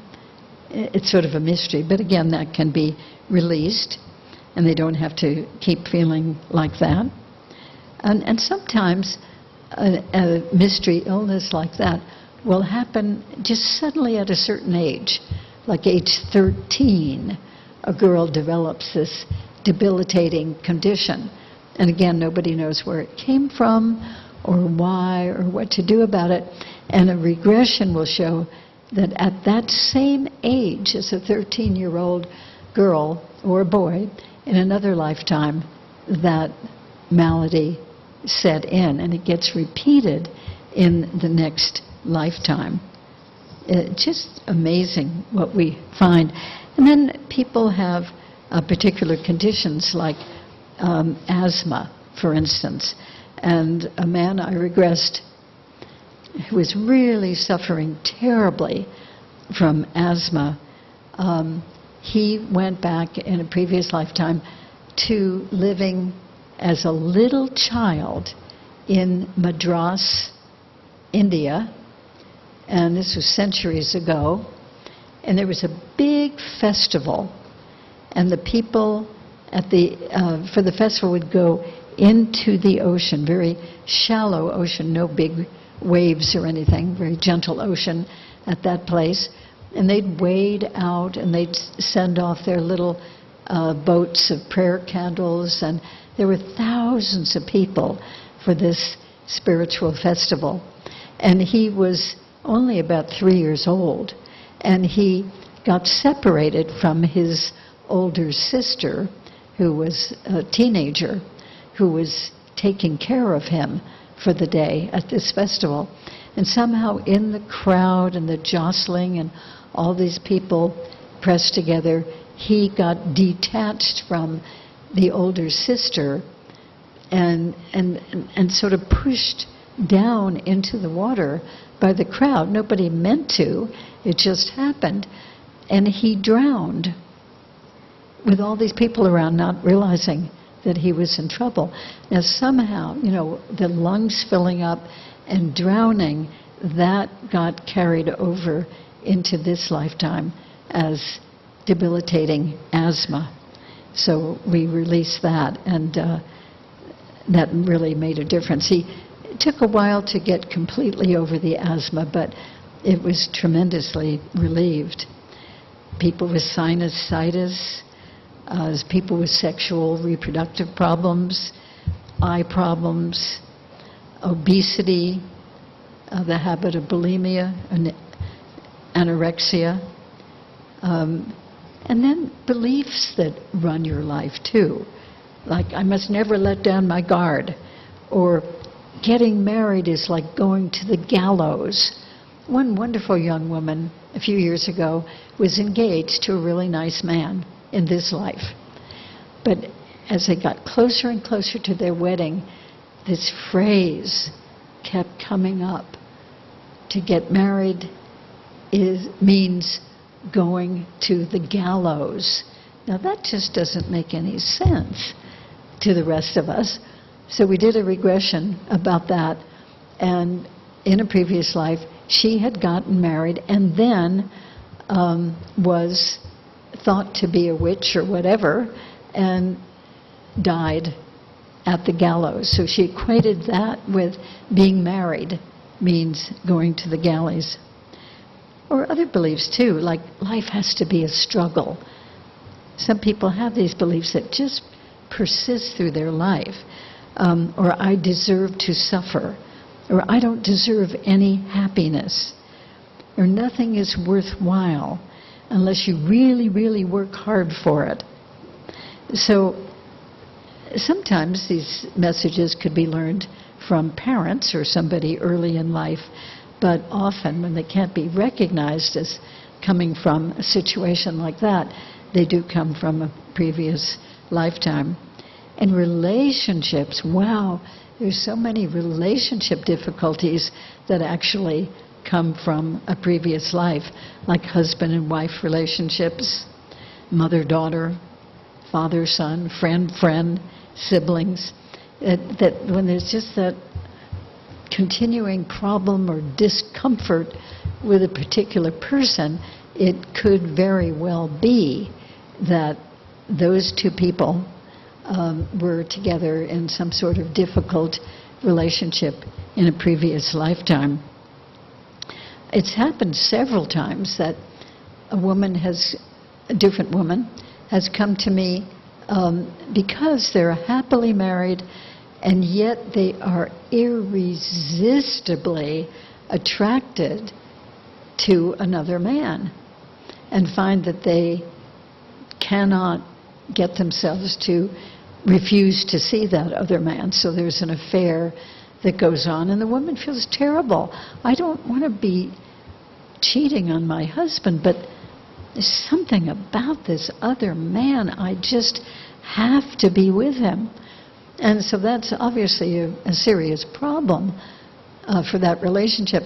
So when we've gone back to the source of the imperative about being with that man, or that extreme attraction, we found out that the woman and that other man had a very, very significant relationship in a previous lifetime, and usually one in which the man was suddenly killed, and it didn't get to play out the normal course of the relationship. So they found each other in this lifetime.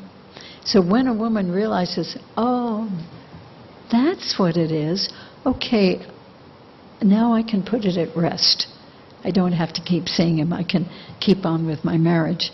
Recurring nightmares is another thing. They often have a past life origin, or images that keep coming up that seem strange, or strong aversions to something, or a strong aversion to a particular person.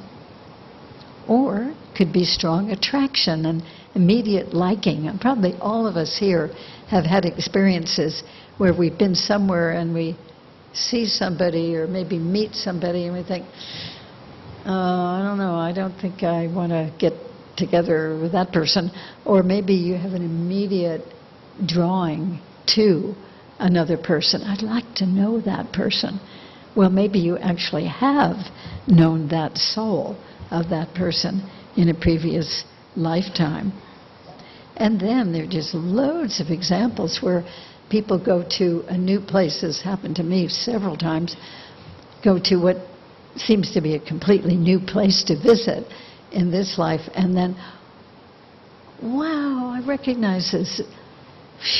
This is so familiar, like my time in Egypt that I told you about. So they're just unending subjects that are good for regression. Now, a very interesting case was of a lady named Jane, whom I know. And Jane was and is a lovely opera singer in the East Coast, in Cambridge, Massachusetts. She lives. And we were on a trip together, and she said, you know, I've often wondered why I became an opera singer. I mean, nobody in my family has the least bit of interest in music. Nobody has any talent. And yet here, from early childhood, I've been a singer. And I got my voice trained and became an opera singer, performed a lot, and am now, mostly in my older years, training other opera singers. And so we went into a regression to see where this unusual talent and fascination came from. Turned out, in the regression, it was in the 1800s. She lived in a particular beautiful house right in Cambridge, Massachusetts. And she saw all the details of the house, chandeliers, the wall coverings, where the grand piano was, where the settee was, all the pieces of furniture and decor that she described as she was having the regression. And it turned out, I didn't see this for a few months later, but she and her husband took me to their house they have in this lifetime in Cambridge, Massachusetts, and it is exactly the same house. So the subsequent owners of the house had done, rearranged the furniture differently, it was still the antique furniture, and did different wall coverings, wallpaper. But she, remembering the details from her regression, restored it to the way that it had been in that previous lifetime. And she could understand why she was an opera singer, because in that lifetime she was a very celebrated, beautiful young woman opera singer. So that was really fun. Now, the most famous case, by the way, most regressions for most people do not take them to having been anybody famous. I mean, I don't believe the stories that you hear that there were 50 people who believed they were Cleopatra, for instance.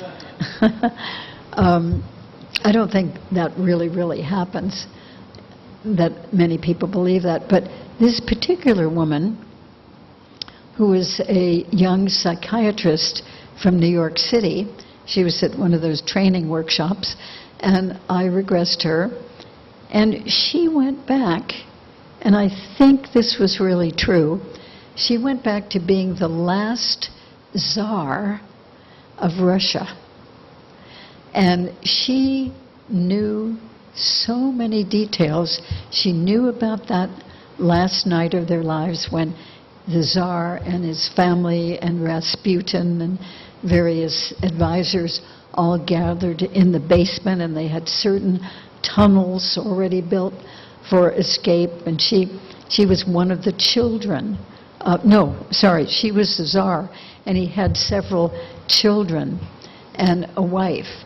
And she went through the whole thing about the uprisers, people coming, finding the tunnels, the escape tunnels, coming in through those tunnels and killing them right there in the basement of the palace.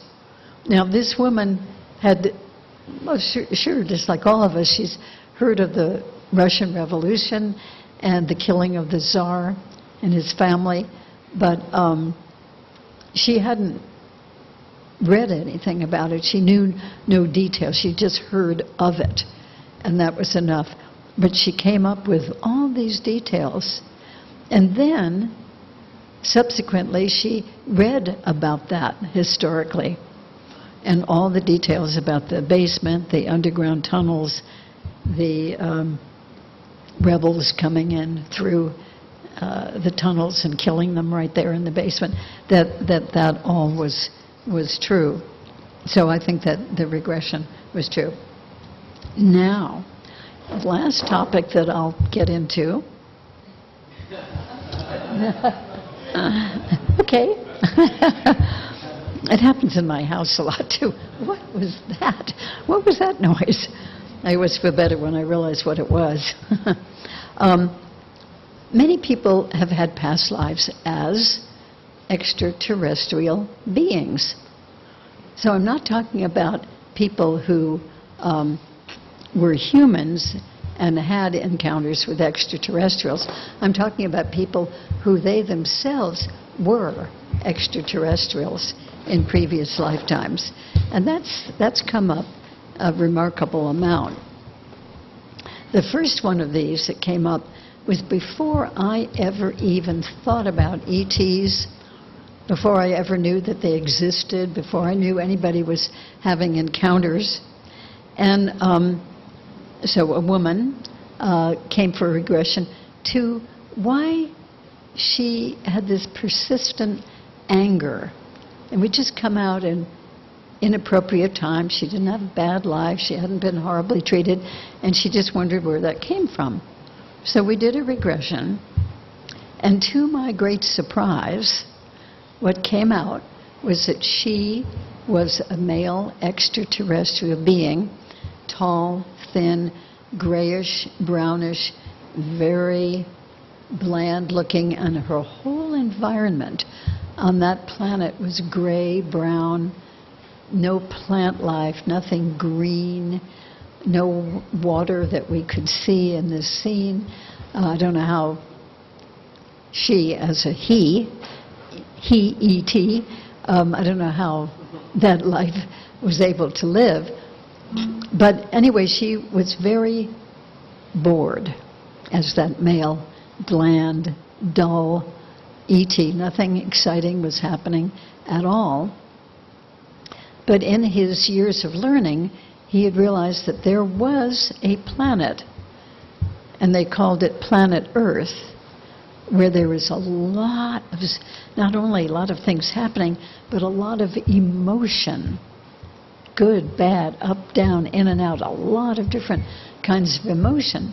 So that E.T. died, and then dedicated himself to incarnating the next time on this planet Earth, relatively unknown to him, and came in as a female a few hundred years ago in what we call the Middle East.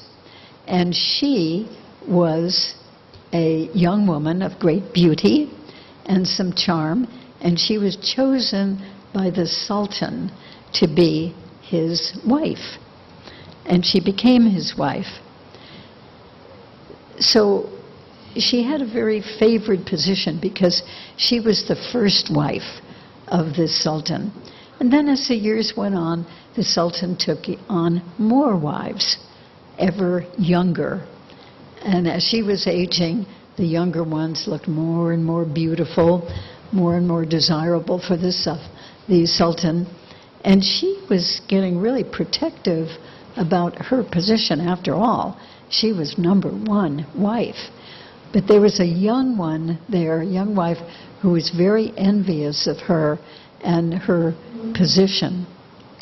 And she did all kinds of nasty things so that this older wife, the first wife, originally an A.T., kept getting really angry. And the young one was so envious and finally killed this older one, and did it in a sort of a slow, torturous way, like slowly poisoning her. And so as the older one was slowly dying, she was furious. She knew what was going on, but she couldn't prove it and get the younger one in trouble. So that started her on that whole path of being angry, having really strong emotion. And that carried over a few hundred years into this lifetime.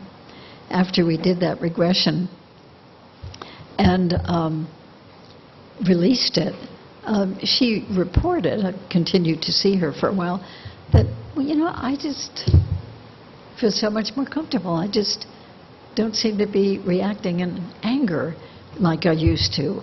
So that is really great.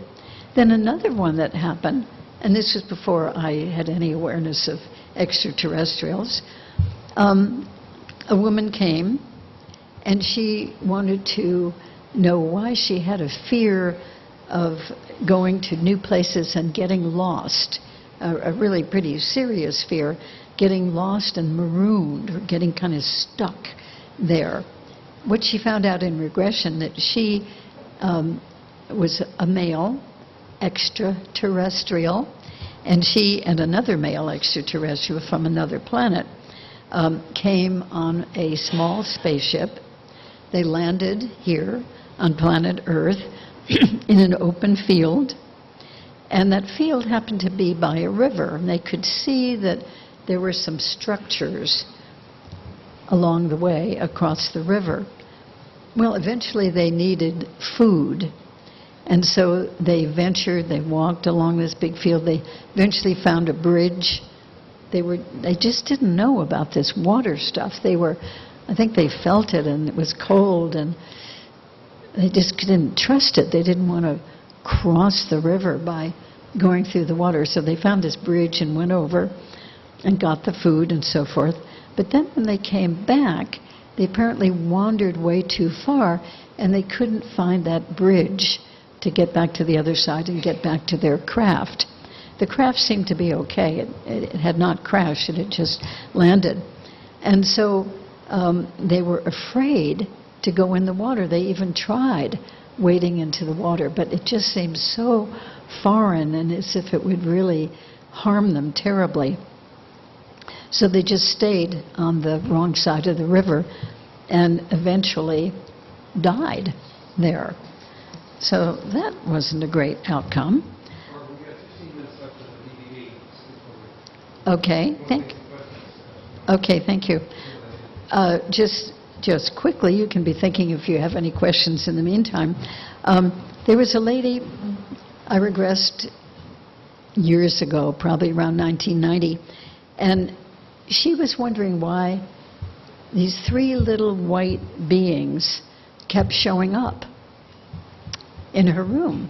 She wasn't afraid of them, but she just wondered, what is that? She kind of felt like they were little companions. She didn't object, but why was she having them visit her? So we went back in a regression. She found herself on a very, very different planet, and she was kind of an oval-shaped, like a ball of light, with a slightly denser middle to it, but radiating with light. And she realized that all the other beings were like that too, very alert and intelligent, but they were beings of light. And that when the energy of her light would begin to diminish and she'd sort of shrink, then she would float into a temple. It sounded like it had big columns, a couple of steps going up into it, and then that was full of energy, the refurbishing energy, and she would just be in there floating around, and then she'd sort of fill up and expand with her energy until she was full power, and then float out and go on with what she was to do. And that's how they all were. So that was really fascinating, hearing that description. And then there came a time when she was asked if she would go to a different place, go to a planet called Earth, and then be able to come back, see what life was like, be part of that life, and then come back again in the craft and tell them about life on planet Earth. So we went through the whole thing, very interesting, about how she got onto this craft. It too was energy, although it became, the closer they got to planet Earth, it became more metallic and more, as we know, solid. And she became more solid. She, that glowing light shrank, and she took on a whole different form, which we would recognize as a more human form. And it was a long journey, slow transition. And then eventually they got to planet Earth, landed, and she got out to have her new life there. And it must have been about 30,000 years or so ago, because the people who were living there on planet Earth were very basic, like Cro-Magnon people, cave people, and living in a very primitive, from our point of view, primitive way of living. And she didn't know how to behave. She made some mistakes, and so she built up some karma, and then she had to keep coming back. So she's come back many, many times for 30,000 years into this lifetime as a woman living in Chicago. That was very fascinating to visit. And then a woman I regressed many, many times, especially in the 1990s and early 2000s, we found out through a number of regressions that about 6 lifetimes ago and earlier, she herself had been a very luminous light being, absolutely dazzlingly radiant. And she lived in a different dimension. In one of the regressions, we found out about this because she met another being who was from that 11th dimension. That's pretty high. That's pretty rarefied. And he was totally a glowing being of light on a craft with other extraterrestrial beings who were a totally different species. So she found out from him that, yes, she had been, for many, many lifetimes, had been one of those luminous beings in the 11th dimension, and then eventually had volunteered, they wanted her to, but she volunteered to come to planet Earth and see what life was like and tell them. But once she got here, she developed karma. This being called it residue, which I thought was an interesting phrase. She developed residue, and that meant that in each subsequent incarnation she had to come back to take care of the residue. However, as it tends to happen with each of us, or we probably wouldn't still be here, when you have this karma or this residue, you have to keep coming back to try to set it straight. So she had been here, she found out, for 6 lifetimes, still building up more karma, maybe solving one issue or another along the way, but then adding more. And this being actually told her, which I think is an incredible gift, he told her what her 6 main issues were, her residue or karmic issues. I mean, what a gift to know that. Do you know what your karmic issues are? Probably not very clearly, nor do I, for me. So that was good. Then another lady, oh boy, and I did a number of regressions with her. She went back to being an extraterrestrial, another planet, many, many lifetimes ago. And as a being, she was very, very interested in the mind and mental power and consciousness. And she went about as far in her development as she could go in that way. And then she thought, I need a little more challenge, a little more stimulation. So she heard about another planet of extraterrestrials, not Earth, where she heard that they were experimenting and exploring with different levels of consciousness. So after she died in that incarnation, she then reincarnated on this other planet and had several lifetimes there. We visited a few of them, in which she was sort of upgrading with each lifetime in consciousness. And this went on for a number of lifetimes. She was really happy and challenged with that until they were going to do the ultimate development from their point of view, and that was to have totally homogeneous group mind. And that she couldn't quite do. She didn't want to lose any sense of her individual consciousness. So in the next lifetime after that, she decided not to go back there. And she incarnated on still another extraterrestrial planet where there was a society of beings that were called Zetas. Now that doesn't mean the little gray Zeta reticulans. They were about, maybe 5'8" or 5'9". They weren't even gray. They were sort of brownish, but they were called Zetas. And then she found that she had lifetimes with them in which they weren't doing very much with consciousness, but they were doing a lot with energetics and with healing through using energy in various ways. And so she found herself in one of those incarnations standing around a table with other beings. There was an abducted human man on the table. She was one of the healers. She was a he, extraterrestrial, and she looked down and she was having the same kind of body, the same build, slender build, very thin, and as the rest of them. They all looked pretty much the same. And they were working on what they called the energy code point in their healing work on that human being. So it turns out that that woman, wonderful woman,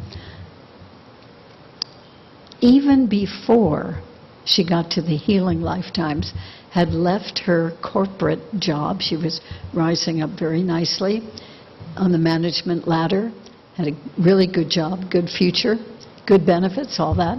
And she left it because she felt very drawn into doing energy healing and was taking healing classes with Barbara Brennan in New York to learn to be an excellent healer. Now, we did this regression late in the 1990s, but she is a body worker healer even today, and now we know where that came from. Now, just recently, I did a regression with a wonderful man who had some real reservation about speaking out in public.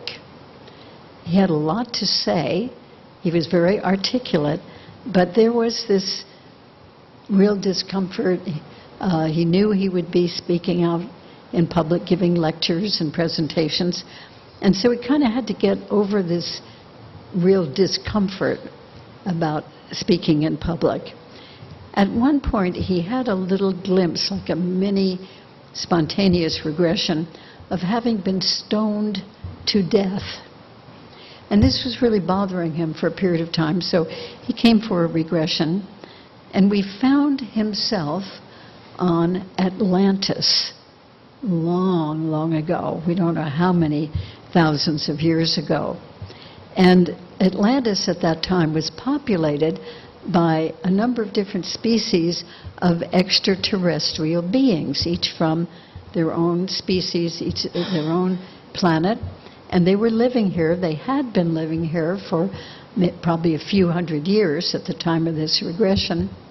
And they had all come from very different heritages. They looked like different types. It was kind of a grand experiment. But they were here on Atlantis, and they were living together really remarkably peacefully. In fact, they had begun to, over the few hundred years, to intermingle with each other and have what we would call them hybrid children. The whole population was becoming more homogenized. And not only that, but they were sort of forgetting the unique heritages that they had come from and what their species was really all about, because of this mixing with others. And they weren't teaching their children. Also, they were getting very involved in earthly pleasures. And so there was objection on the part of some. It happened that about twice a year, there were the elders from those different civilizations, quite a number of them, that would come to Atlantis in their spaceships, which were coming and going, and they would have council meetings and discuss things, how this group on Earth was getting all homogenized together, forgetting the heritage, getting into the earthly pleasures, a lot of interest in dining and sexuality and good alcohol, wine to drink. And so they had these council meetings, and this man, my client, was chosen by most of these elders, and he was an extraterrestrial too. He was chosen to be the spokesperson to try to speak to the whole populace there on Atlantis and get them to honor their own traditions and to develop more spiritually instead of all the sensory pleasures. Well, there were two men in that council who did not like him, and they did not think that he should be the one to be the spokesperson to the populace. They were envious of him, he felt, in that regression. He came from much a higher status family, more of an aristocracy. And anyway, they just didn't like him. So he went out the next scene in the regression. He was giving a talk to the whole populace and gave it successfully, And then he used to like, after giving a lecture, to go out in a certain big open place at the edge of the stage and sort of get himself together. And these two beings who didn't like him gathered a group to come with him, and they stoned him to death for speaking out. And then they took his body, he was already out of it, watching from above, and they dumped it off the cliff, which was a couple of 100 feet above the ocean. So that obviously was a traumatic way to go, and that has sort of carried over into this lifetime, all these thousands, probably multi-thousands of years later. So those are just some examples. We're going to finish now, and if there's any time, I would certainly be happy to answer any questions. But thank you very much. You've been a great audience.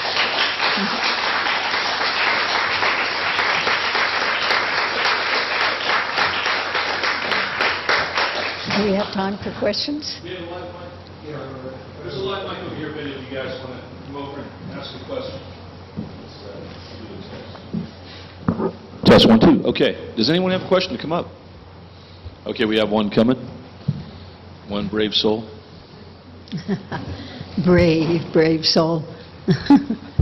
Hello. This might relate to extraterrestrials, but some people that wrestle with the notion of reincarnation say, well, the Earth 2,000 years ago only had 100 million people, and now we have 7 billion, so if reincarnation is true, what about all the extra people? Is that from other worlds, or what would be some possibilities? Or where did all the souls come from? Yes, since there were fewer of them in the past, at least on Earth, than there are today. Well, what you just said, at least on Earth, is probably very germane. I mean, there, as I understand it, I don't know the whole truth, but there are zillions of souls in existence, and some of them do live on other planets as other kinds of beings, and sometimes they come to Earth. I've also heard, but I can't prove this, that new souls are being created to sort of meet the need. So those would be younger souls who haven't had many lifetimes here before. It's an interesting question, interesting speculation. Yeah. Hi. Hi. I was wondering, how is it that people actually get to heal past their fears and their illnesses once they can identify how they got them in this lifetime, but how is it that they let them go? Oh, great question. Well, that's the real therapy part of it, that I do when somebody, they finish the lifetime, they know where the problem came from, then it's a very special state. They're still in the regression state, still in the altered state of consciousness. And then it's, I think, quite easy to guide them through this process of releasing, discharging, clearing the distress from that time, and then kind of healing them with energy, light from the highest source, and then lots of post-hypnotic suggestions to carry over into this life, that now they are free of that problem, whatever it was. Now they know where it came from. They can continue to release it. Anytime it, out of habit, might come up again, that they can just say, oh, I know where that came from. That applied then, but it doesn't apply now. All right. Yeah. Thank you. That makes sense. Thank you. Good question. Hi. Great hearing you, by the way. Great job. I have an odd question. I always thought about it because I'm very musical. I've always had a lot of music running through me. I'm an artist, and I wondered if you ever heard about anything about music on other planets. Yeah, I can't quite hear that. I always wondered if you heard about music on other planets, or if is it a very earthly characteristic. Oh, I'm intrigued by that question. I don't know. With all the 2,300 or so regressions that I've done to extraterrestrial experiences, I've never run into any indication that there is music on other planets. There was, for about 10 years or 11, a particular client came. She had more regressions to extraterrestrial experiences than anyone else I've worked with. She probably had about 60 or 65 regressions. She also channeled what we think was an extraterrestrial being from the star system of Antares. And he gave us a lot of information about his planet and other planets and comparing them with Earth. He made comments that make me think they didn't have music, because he indicated they didn't have art, and that we would, for instance, see a tree, or we'd specially plant a tree for its fruit or for its beauty or its fragrance, and yet they think of a tree the way we would think of as a telephone pole, or like this column here, just as strictly utilitarian, that they didn't seem to have that sense of beauty like we do. So I think that that would probably include music. But, you could still have extraterrestrial heritage or previous lives, potentially, and be very musical in this life. That would be one of the things that you might be here to explore. Maybe that's another dimensional characteristic, like maybe in Maybe. a place called heaven or something like that, that's not necessarily on other planets, but in a different dimension, maybe. Ah, good thought. It could be. And then, probably most of us have heard somewhere along the line about music of the spheres, that there's music out there in reality. And so I don't think we're the only planet or the only place in the cosmos that has anything to do with music. Yeah, that's a Thank you. wonderful thing to wonder about. Thank you. Thank you. Yeah, Hi, it took me in a Jason. different direction. I was going to say there's been plenty of people that have discussed channeling works of art and music, definitely. And I know I've been behind a piano. I I'm don't- sorry, Jason. Yeah. Maybe stand a little bit further away. It's sort of fuzzy sounding. Oh, okay. Yeah, it's better. Okay. I couldn't hear Yeah, you. plenty of people that have discussed feeling that they've channeled works of music, and I know I've been behind a piano. I don't play piano really, but you definitely, I've had a sense many times of been channeling somebody or something. It's just like, how is that?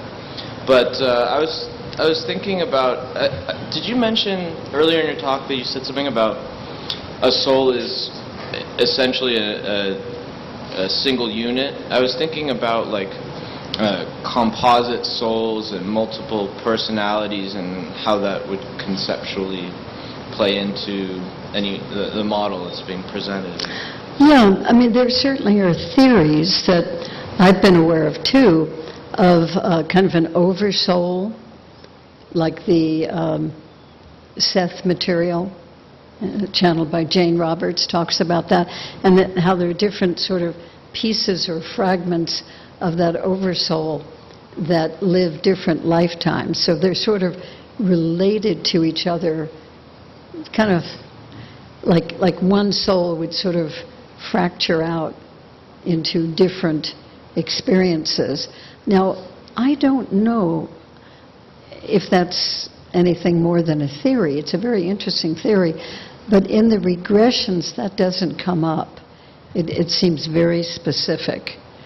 But it could be that if this whole idea that you're talking about, there's an oversoul and then different sort of fingers or pieces coming down, living different lifetimes, that one of those fingers who's living now, as you or me or any of you, would go back to an experience in that lineage, shall we say, that past life pattern or that thread, shall we say. Yeah. So, I don't know, it's something to wonder about. Do you have thoughts about that? No, sure. I was going to ask you if you had ever come across anything in your work to suggest there are reptilians coming here and reincarnating here. Oh, definitely. I mean, a lot of people, including myself, have had an encounter with a reptilian. I assume that if we have many, many lifetimes, we as humans, that probably other species do too. I would think that would be just kind of a regular thing in creation, in the universe. So reptilians probably do as well.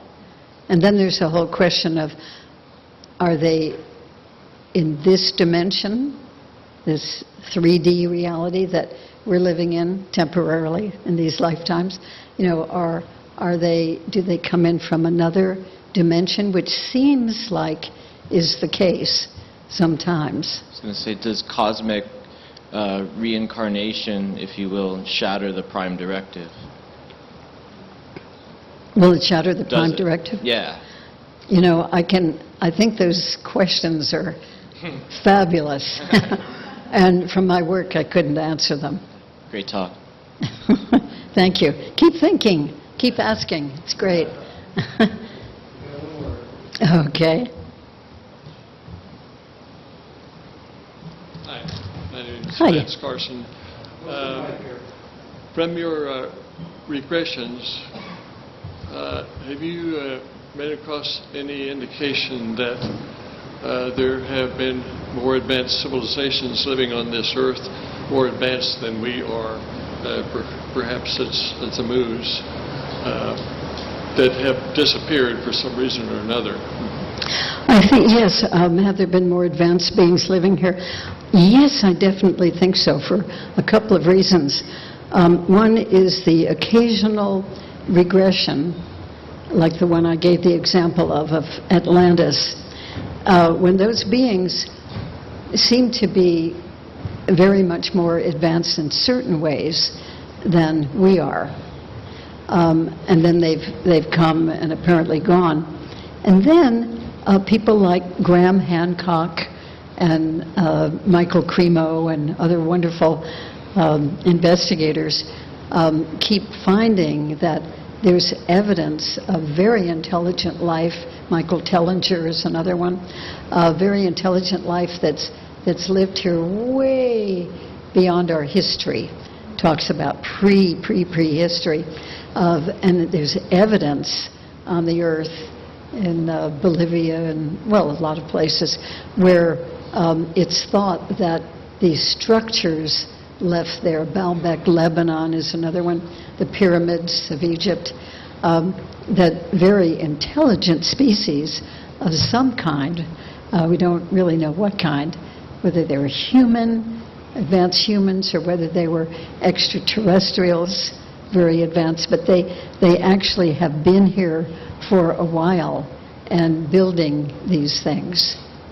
So regressions and actual physical stone evidence. Would that include the moose? Have you... Include what? the moose, M-U, the other... Oh, the continent of civilization Mu? in Atlantis. Yes, I think so. I think Mu, to me, is Lemuria, is absolutely fascinating. And I've had 2 trips to Easter Island. And I think, just my opinion, I can't prove it, but I have a very strong sense that that was one of the high places in that continent of Mu, and that the moai, the statues that you see so many pictures of on Easter Island, that they came from way back then, you know, when that continent was much more above water. But I think, yeah, I think that was an extremely high civilization, highly developed. If you know anything about that, let me know. Well, thank you so much. Okay. Hi, Rodney. Yes, well, do you have any past life, or multiple past life regressions where at first they started out their life as one of those reptilian or lizard people or insect people of Atlantis, and then a little bit later on they went to being somebody, some soldier in Imperial Rome and stuff, you know, like under Trajan, Hadrian, and Antony, the 2nd century Rome, and then back to being an ET again, and then back to something of Earth a little bit later, like maybe Mayan, Pueblo, Indian, Byzantine time, you know, sort of go back and forth between, and then maybe on the moon go back and forth between Earth and space and stuff. Multiple regression? All of the same above. life. Oh, no, so far, I can always change in perspective, as any of us can, as we learn more. But I think all of the above is possible for one soul to be all those different types that you've mentioned and more, you know, in a number of different lifetimes. Now, there are theories about the simultaneity of time, and that means that what I've been talking about as a limited, linear progression, as we tend to think of time as being linear, past, present, future, that maybe we're in error about that. Maybe some of the theories might be more accurate, that it's like we're kind of like an orange, and each one of these segments is a different lifetime or different time period, and yet it's all happening now. Okay, well, what about that sort of a real rough period, or that meat grinder period, like either reptilian alien or an Earth person, from that rough period going from about 1890 to 1955, going through both of those world wars and the Great Depression, you know, that real rough period of the first half of the 20th century. Any regressions there? Have there been regressions done to? Well, I mean, of any lifespan, alien or human, you know, and their reactions to so many big wars in quick succession. World War I, World War II, Korea, like from 1890 to 1955. Roughly, President Eisenhower's lifespan going from 1890 to about up to through Vietnam and stuff, 1890, 1970, Eisenhower's lifespan. The lifespan of the president when I was born, 57, but that's, all right. Well, that's the question I'm asking. Okay. After all that, Rodney, thank you. I'm not quite sure what the question was, but yes, a person, if living long enough, if a person lived long enough, the person could live through several different wars. I mean, a lot of people today have, lived through several different ones in what we consider one lifetime. But all of us, could have been in the Roman times, could have been in any time period that's happened before us, and will presumably go on into the future. Yeah.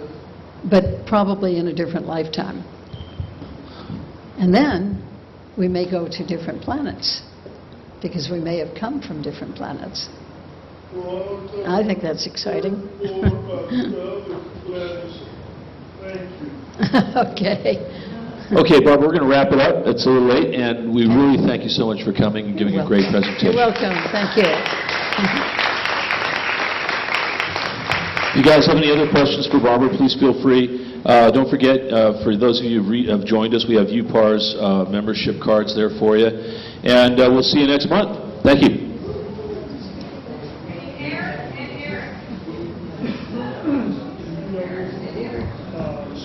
read any of her about documentaries. She goes into this with your question. She's written a couple about the Marine, about Atlantis.